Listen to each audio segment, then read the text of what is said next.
I'll be Noshin, Hamantaschen on Purim.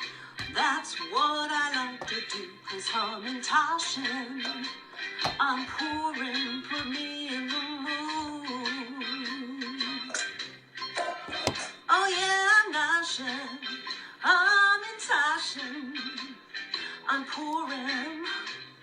That's what I like to do, 'cause Hamantaschen on Purim put me in the mood.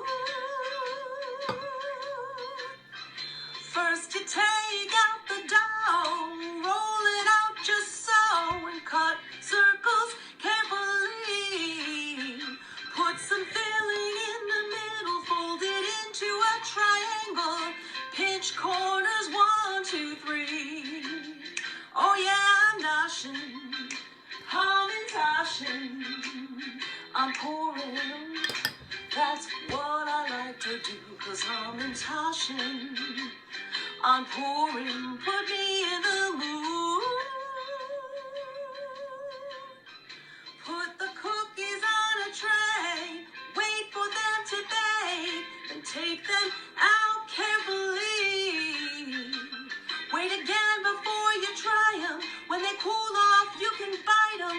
What a fun Purim treat. Oh yeah, I'm Noshin, Hamantaschen on Purim. That's what I like to do, 'cause Hamantaschen on Purim.